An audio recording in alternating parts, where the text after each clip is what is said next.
Hello there, Leos. Welcome to your weekly tarot reading.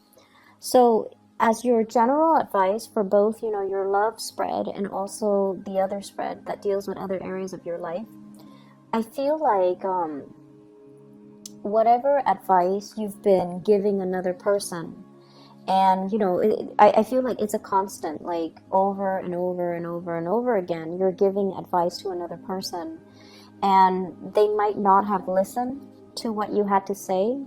They might not have heeded your advice, but they might not feel like you're justified or you're the expert, so that they don't need to take your advice. This is the week where you're gonna get some type of a coming back.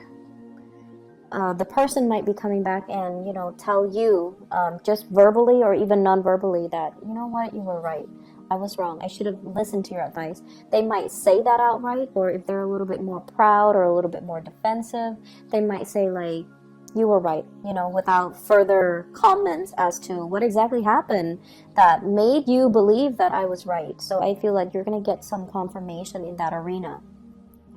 I see it in your love relationships. I also see that energy playing out in friendships, family relationships as well, and I see it playing out in your professional environment as well.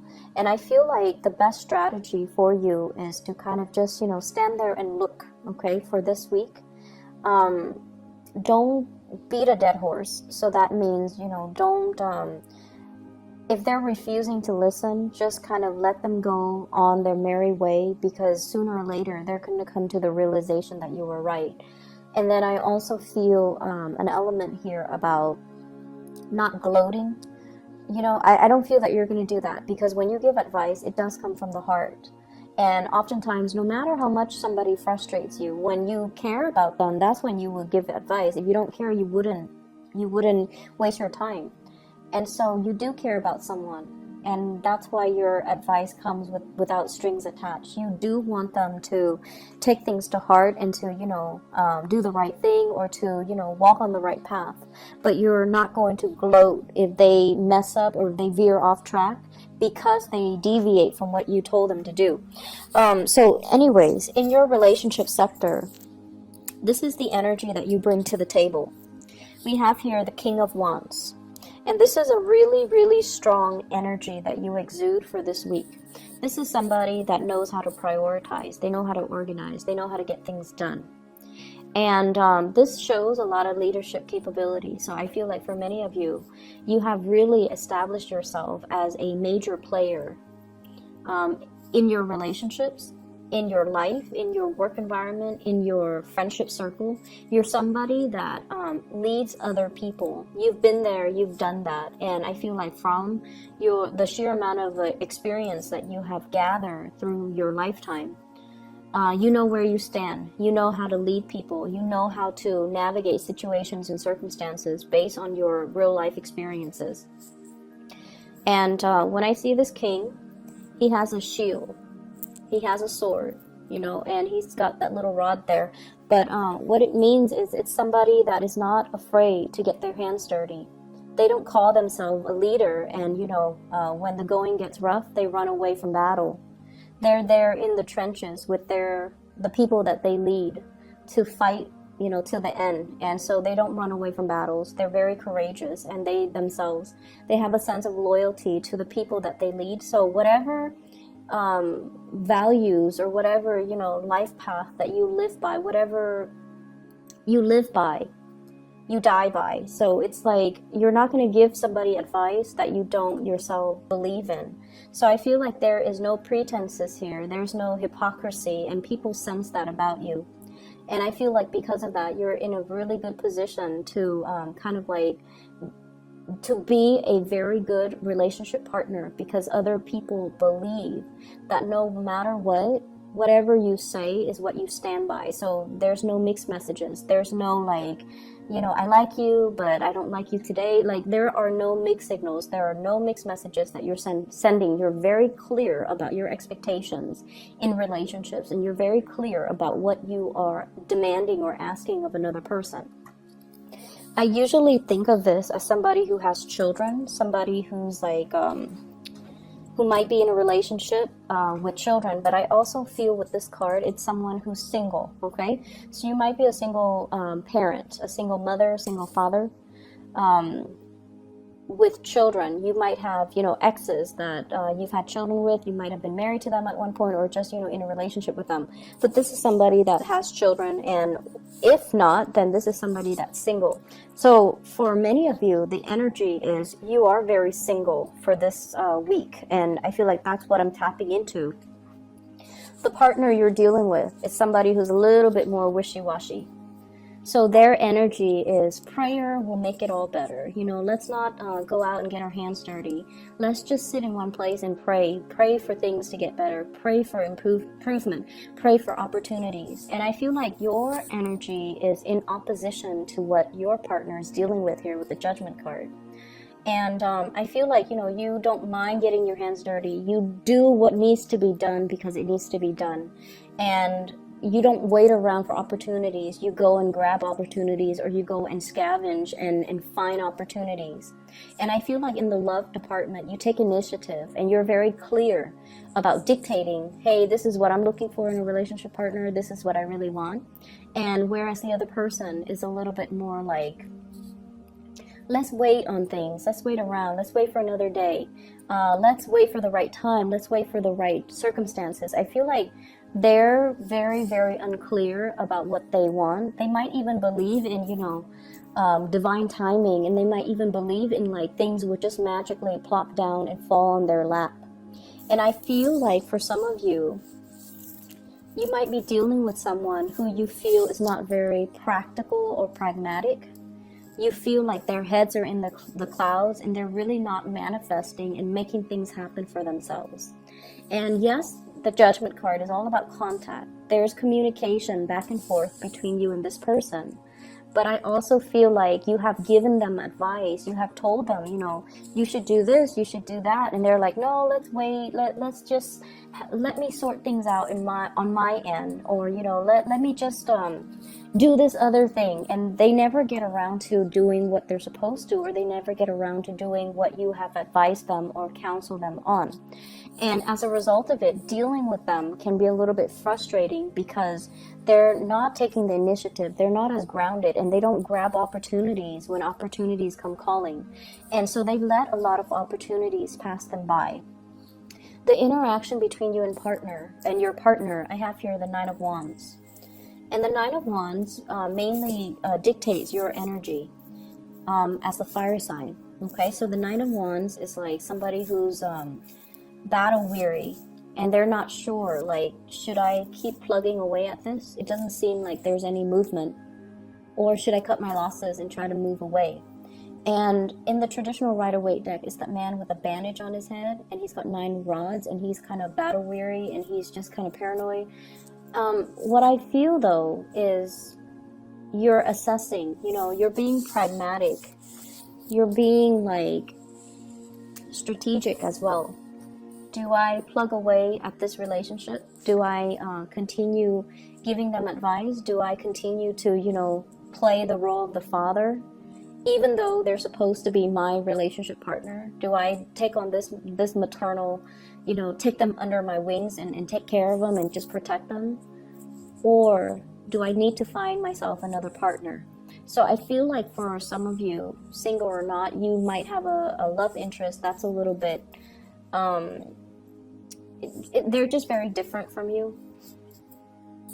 But I do see this element about you giving advice over and over and over again, and they're not really taking the bait, or they feel like, oh, I'll just wait it out, everything's gonna work itself out, and they don't really, it basically absolves them of having to take initiative for their own life. So I do feel somebody that has been through, I feel, their fair share of disappointment. So for example, if it's a partner and they're not able to get a job, right? Just an example. If they're not able to get a job and you tell them, for you, it's very easy because you come from a different space. But I feel like for them, it's a little bit more difficult because they've gone through possibly, months of interviewing and never getting called back. and then they've gone through like a lot of resume revision, right? And they're tired.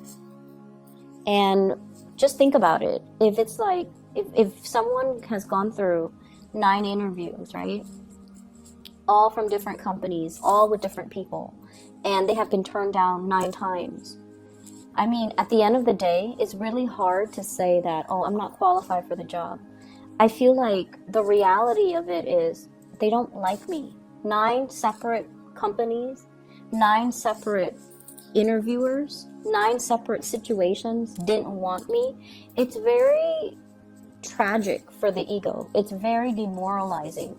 And I feel like that's similar to the space that your partner is dealing with or coming from, where there's something that they're not able to admit to themselves. And I feel like when it's denial, or when it's like, you know, things that they're glossing over, whoever it is, they have to come to terms with it on their own time, and they have to come to terms with it in their own way.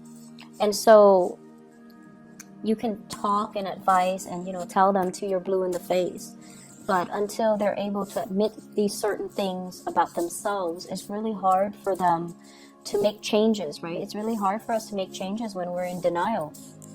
And so I feel like, you know, for some of you, this might play out in the realm of, my partner is not able to get a job, and I told my partner, do this, do that, but they're not listening, and you're getting frustrated. And I just want you to understand what your partner is dealing with potentially. And then for others, it's sort of like you might have a partner that's very naive, and their head is just in the clouds. They're distracted. They might seem like they're always, you know, like they're always late. They don't seem like, they might be always late. They might be very, very just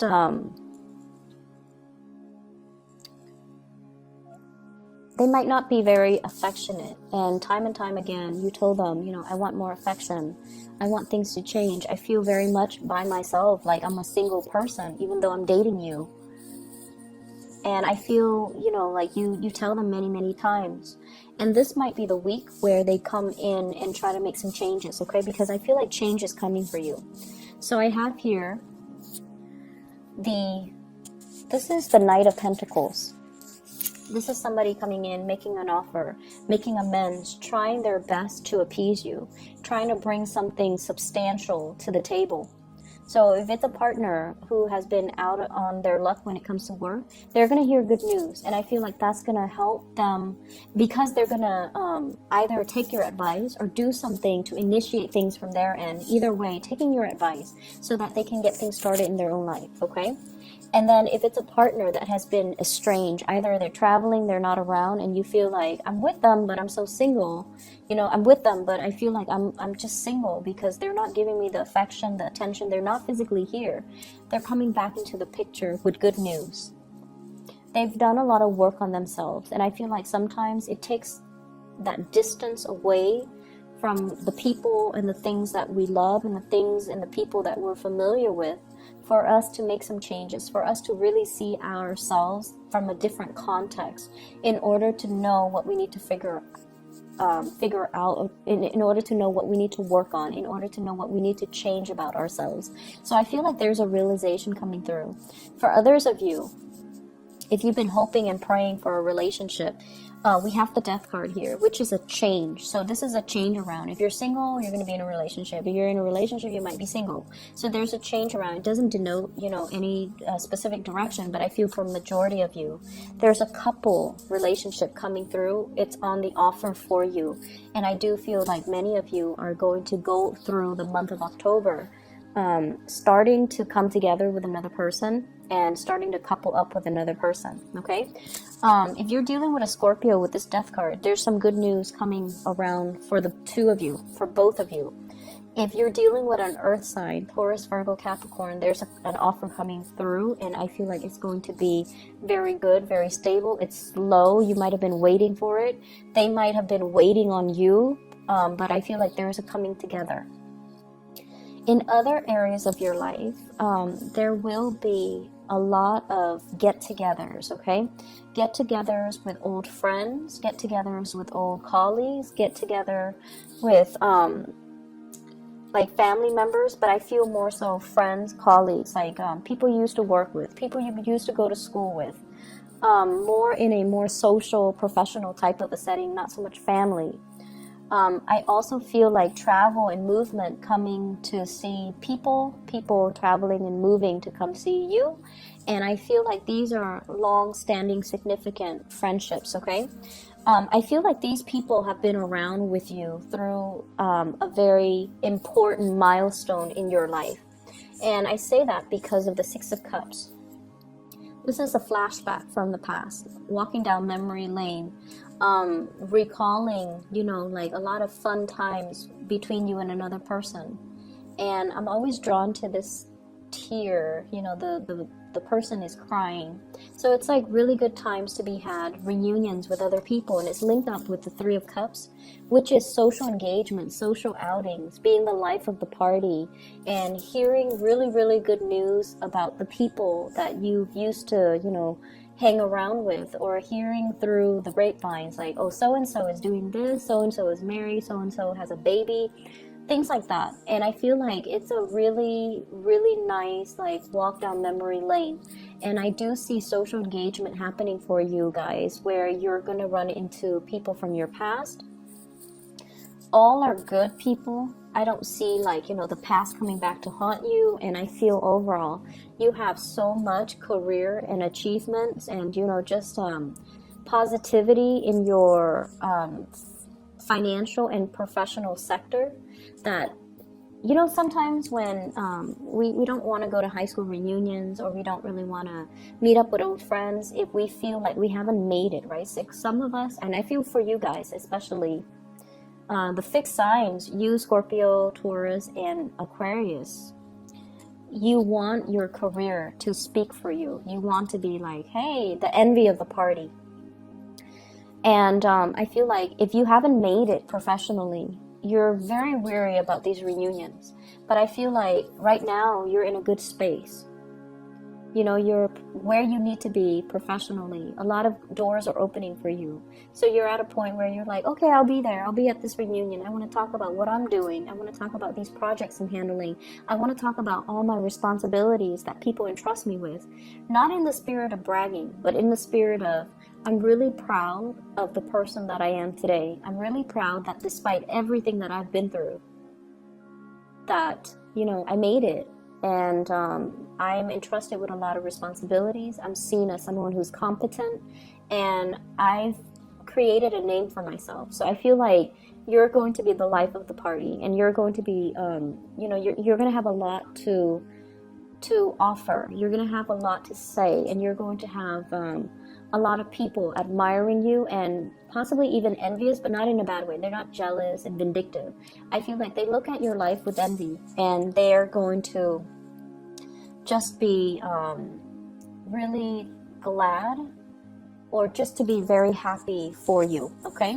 So there's a lot of travel and movement that's coming in with this Eight of Wands too, and this is like travel by air, travel over waterways, so across the continental US to another state. And I also feel like work travel, work demands and things like that, possibly even traveling with another partner, and having the means to do recreational travel for leisure rather than just business. So I feel like if you're not even traveling this week, it's going to be played out through the month of October, where there will be a lot of these engagements, offers, and social outings and things that are coming into the picture. I'm seeing you possibly living in a colder climate, going to somewhere that's a little bit warmer. And I also feel like overnight, like a red-eye type of a plane ticket, where you might be as well move, like going to another country, where you have to, sleep overnight on a plane. So I do see those elements coming through. And I also feel like, if you're connecting with people from your past, you have a lot to say, and you have a lot of wisdom and advice, possibly in the career front, that you can give them. And I feel like you need to give them these advice, because they're going to be thankful for it, okay? I wish you the best, Leos. Take care of yourself. I'll be back next week, okay? Bye-bye.